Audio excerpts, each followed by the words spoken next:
tingin mo ba magiging madali para sa'yo magkaroon ng anak na lalaki or Sa tingin ko mas madali ang anak na babae.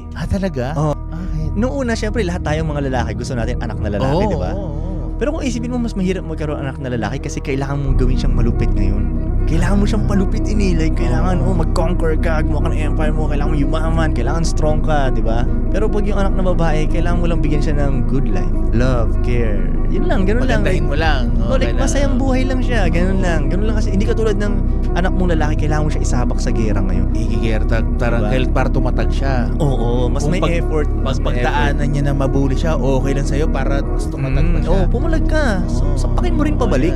Di ba? Parang ganun. So, medyo mas iba yung challenge ng anak na lalaki. Kaya parang pag anak na babae kasi parang puro fun lang gagawin ko dito ah. Di ba? Huwag ko lang siyang paranasin ng mga traumatic experience o magiging okay tong anak kong babae, di ba? Parang mas madali lang siya. Pero gusto ko na magkaroon ng anak na lalaki para magkaroon ng mini version ko.